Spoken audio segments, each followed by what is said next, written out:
O Supremo Tribunal Federal foi favorável ao pedido do governo do estado e manteve o piso mínimo de 12% para a área da saúde por ano.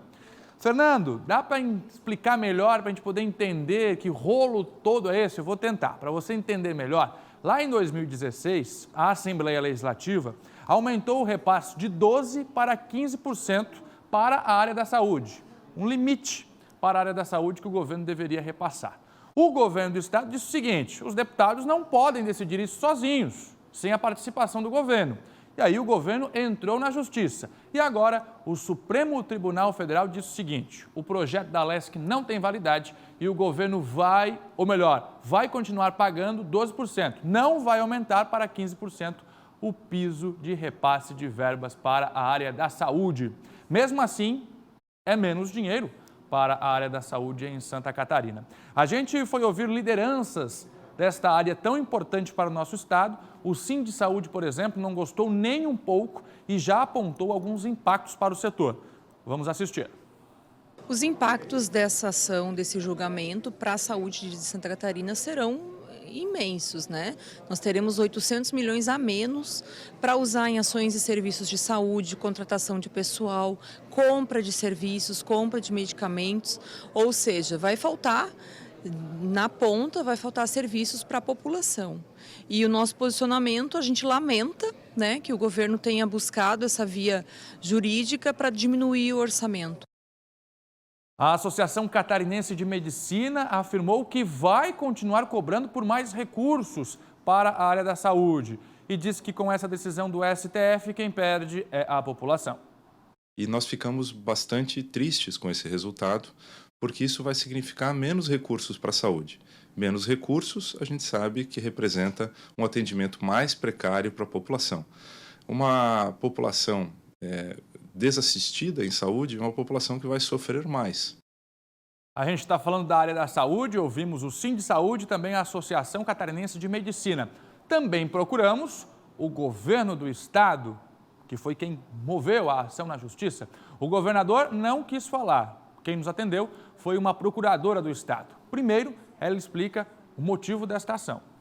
Ela não teve por fundamento, propriamente, o percentual de transferência dos recursos para a saúde, mas sim a competência do governador de participar do processo legislativo relativo à fixação desse percentual mínimo de aplicação de recursos em saúde.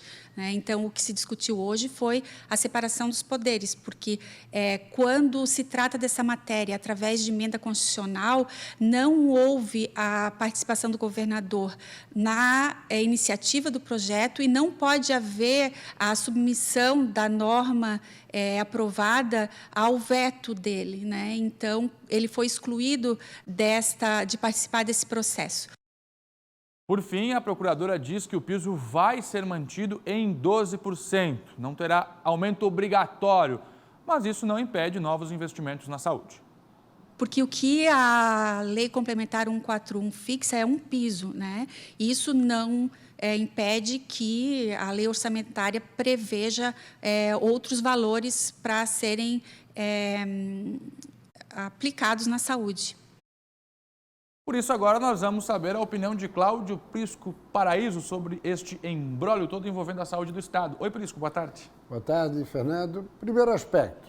Sobre o aspecto legal, está correto o Supremo, a procuradora, não resta a menor dúvida.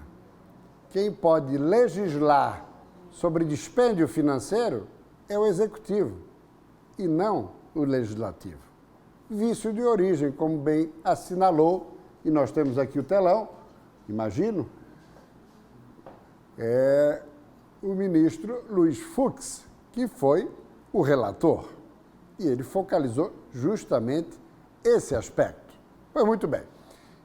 Isso sobre o aspecto da legalidade. Luiz Fux, que foi acompanhado por todos os outros ministros, com exceção de Edson Fachin, voto divergente.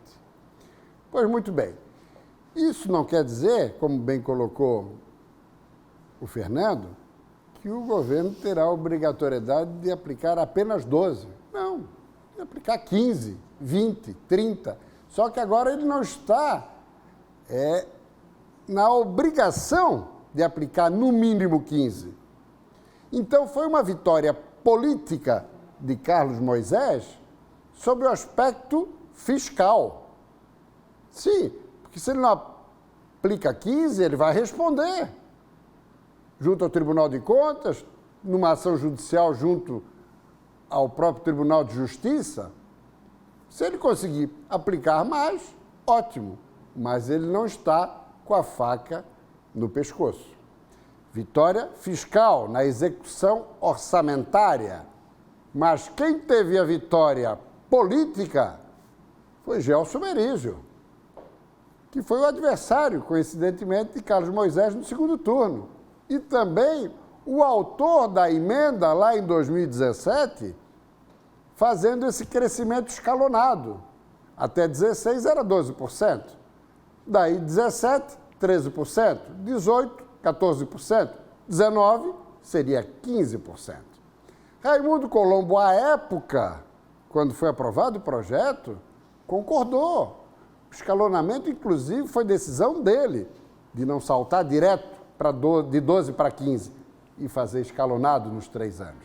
Só que ao final do ano, quando o relacionamento com o correligionário Merizio já não era muito bom, ele entrou com a ADIM, Ação Direta de Inconstitucionalidade, junto ao Supremo Tribunal Federal, endossada em 18 pelo seu sucessor, Eduardo Moreira, que era vice e que assumiu com a sua renúncia para concorrer ao Senado, e endossada agora em 18 pelo próprio Carlos Moisés. Agora vamos observar a repercussão à luz da opinião pública, à luz do setor saúde, é muito negativa para o governador, que, repito, teve uma vitória fiscal, mas uma derrota política. Tiro no pé. Prisco, rapidinho então. A iniciativa partiu de Colombo, depois, como você falou, com o apoio de Eduardo, que manteve o pedido na Justiça. Carlos Moisés agora poderia ter retirado? Claro, claro. Mas ficou preocupado pela situação financeira do Estado, e aí é compreensível, pela situação financeira do Estado, ficou preocupado. Isso eu não consigo cumprir os 15%. Não que não necessariamente ele não vá priorizar a saúde, mas ele ficou temeroso. Só que isso repercute muito mal. Até porque se ele está querendo cortar 10% dos demais poderes do valor repassado mensalmente, batizado de duodécimo, para pagar a dívida da saúde, é um contrassenso, se ele quer fazer isso. Se no próprio orçamento do Executivo, ele está querendo restringir em 12 e não mais em 15. Fica um discurso meio capenga. 12h19, você com a gente aqui debatendo a situação da saúde em Santa Catarina. Isso afeta a vida de todos nós.